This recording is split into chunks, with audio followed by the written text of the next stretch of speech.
एक सड़क दुर्घटना में काजल और राजू के माता पिता का देहांत हो गया। दोनों बच्चों के माता पिता के मरने की खबर सुनकर उनकी ताई परेशान हो गई। अरे तुम चिंता क्यों करती हो उर्मिला, मैंने वकील साहब को बुला लिया है, 1-2 दिन में आ जाएंगे। फिर भैया की दुकान और मकान सबका हिसाब किताब वो हमें समझा देंगे। जो रुपए मिलेंगे उन्हें इन बच्चों के नाम बैंक में जमा कर दूंगा। इन दोनों से छुटकारा पाने का कोई ना कोई रास्ता तो मुझे ढूंढना ही होगा। उर्मिला तो सिर्फ जायदाद के लालच में उन अनाथ बच्चों की देखभाल कर रही थी। राधे श्याम जी वसीयत के मुताबिक घनश्याम जी की जायदाद के ये दोनों बच्चे मालिक हैं और बड़े होने तक इनकी सारी जायदाद की देखभाल आप करेंगे। वैसे वकील साहब, बच्चों को, अब मेरा मतलब है अगर कुछ हो जाए या कोई परेशानी हो जाए तो ये जायदाद किसके पास जाएगी? तो ये जायदाद मुमकिन है आप लोगों को ही मिलेगी। तुम कैसी बातें कर रही हो उर्मिला, तुम सोच समझकर तो बोला करो।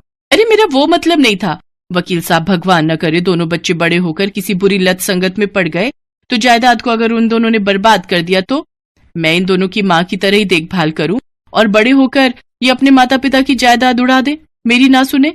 हाँ ये बात भी सही है, अब आप ही इनके माता पिता हैं, इनको अच्छी संगति और अच्छे संस्कार अब आपने ही देने हैं। अच्छा मैं चलता हूँ, नमस्ते। वकील के जाने के बाद उर्मिला, काजल और राजू दोनों बच्चों को रास्ते से हटाने की योजना बनाने लगती है और उसे जल्दी ही मौका मिल जाता है। उर्मिला मैं कल सुबह तक वापस आ जाऊंगा। आपने भी आज ही जाना था, आपको पता था कि सूरजपुर गांव में मेला लगने वाला है, हम सब मिलकर मेला देखने चलते कितना अच्छा होता।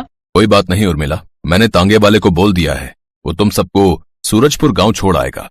फिर तुम वहां से शाम तक वापस आ जाना, बच्चे मेले में घूम लेंगे। मेरा जाना बहुत जरूरी है, जमीन का सौदा मेरे हाथ से निकल गया तो बहुत नुकसान हो जाएगा। नहीं नहीं नहीं, तुम अपना काम करके आओ, बच्चों को मैं घुमा लाऊंगी। संजू, चारू, काजल, राजू, तुम सब तैयार हो जाओ, मैं तुम्हें मेला घुमाने ले जाऊंगी। राधे श्याम अपने जरूरी काम से चला जाता है और उर्मिला बच्चों को तांगे में बिठाकर सूरजपुर गांव मेला घुमाने ले जाती है। यही अच्छा मौका है, बच्चों को मेले में छोड़ देती हूँ, यहाँ भीड़ में इनको कुछ समझ नहीं आएगा, अपने आप इधर उधर कहीं खो जाएंगे। काजल, राजू, तुम दोनों वो सामने झूला झूलो, तब तक मैं तुम दोनों के लिए आइसक्रीम खरीद कर लाती हूँ। संजू, चारू, चलो तुम दोनों मेरे साथ आइसक्रीम खरीदने चलो। पर मम्मी मुझे झूला झूलना है। हाँ मम्मी, मुझे भी। चुपचाप मेरे साथ आइसक्रीम लेने चलो, मैं अकेली थोड़ी जाऊंगी। उर्मिला बच्चों को लेकर घर आ जाती है। बच्चों के पूछने पर वो उन्हें बहाना कर देती है। काजल और राजू उर्मिला को पूरे मेले में ढूंढने लगते हैं पर उन दोनों को उर्मिला कहीं भी नजर नहीं आती। दोनों बच्चे रोने लगते हैं। धीरे धीरे मेला खाली होने लगता है। काजल और राजू रोते रोते मेले के बाहर आने लगते हैं। आते जाते लोग उन दोनों को देख रहे थे पर कोई भी उनके पास रुक नहीं रहा था। तभी एक बूढ़ी औरत काजल और राजू के पास आती है। बच्चों, तुम रो क्यों रहे हो? तुम्हारे माता पिता कहाँ गए? दादी माँ, हम अपनी ताई जी के साथ मेला देखने आए थे पर ताई जी कहीं भी दिखाई नहीं दे रही। अब हम घर कैसे जाएंगे? चिंता मत करो बच्चों, मैं तुम्हें तुम्हारे घर तक पहुँचा दूंगी। मैं एक जादूगरनी हूँ और यहाँ मेले में जादू दिखाती हूँ। मेरे पास ये जादुई गोला है जिसमें मुझे ये पता चल जाएगा कि तुम्हारा घर कहाँ है, फिर मैं तुम्हें तुम्हारे घर छोड़ दूंगी। बूढ़ी जादूगरनी अपने थैले में से एक कांच की गेंद निकालती है। उस गेंद में काजल और राजू का घर दिखाई दे जाता है। बच्चों, तुम्हें भूख लगी होगी, चलो पहले तुम कुछ खा लो, उसके बाद मैं तुम्हें तुम्हारे घर छोड़ दूंगी। बूढ़ी जादूगरनी हवा में हाथ घुमाती है। उसके सामने एक जादुई चूल्हा आ जाता है। बच्चों बताओ तुम क्या खाओगे? तुम इस जादुई चूल्हे से जो भी मांगोगे ये तुम्हें झट से बना कर दे देगा। सच दादी माँ, फिर तो मुझे ढेर सारी जलेबी खानी है, मैंने बहुत दिनों से जलेबी नहीं खाई। दादी माँ, मुझे तो पूरी सब्जी खानी है। ठीक है, तो देखो मेरा जादू। जादुई चूल्हा जल जाए, गरम जलेबी बन जाए। जादुई चूल्हा जल जाए, पूरी सब्जी बन जाए। जादूगरनी के ये बोलते ही जादुई चूल्हे के जादू से बर्तन में खाना बनने लगा। काजल और राजू ये सब देखकर बहुत खुश थे। दोनों ने भरपेट खाना खाया। बच्चों, अब मैं एक चुटकी बजाऊंगी और तुम अपने घर पहुंच जाओगे। और हाँ, ये चूल्हा मैं तुम्हें उपहार में दे रही हूँ। जब भी तुम्हें भूख लगे तुम इस जादुई चूल्हे से जो भी मांगोगे वो बनकर तैयार हो जाएगा। चलो अब मैं तुम्हें घर पहुंचा देती हूँ। खूब खाओ मौज उड़ाओ, अब तुम अपने घर को जाओ। बूढ़ी जादूगरनी जैसे ही चुटकी बजाती है, काजल और राजू घर के अंदर होते हैं। उन्हें अपने सामने देखकर उर्मिला चौंक जाती है। अरे तुम दोनों वापस आ गए? अब मतलब तुम दोनों को यहाँ कौन छोड़ गया? ताई जी, हम मेले में आपको ढूंढ रहे थे, फिर हमें एक दादी माँ मिली, उन्होंने हमें यहाँ पहुँचा दिया। ताई जी, हम तो बहुत डर गए थे, आप भी हमारे लिए परेशान हुई होगी ना? हाँ, मैंने भी तुम्हें बहुत ढूंढा था, पर तुम दोनों मिले ही नहीं। चलो अच्छा है तुम दोनों घर आ गए, वरना तुम्हारे ताऊजी बहुत परेशान होते।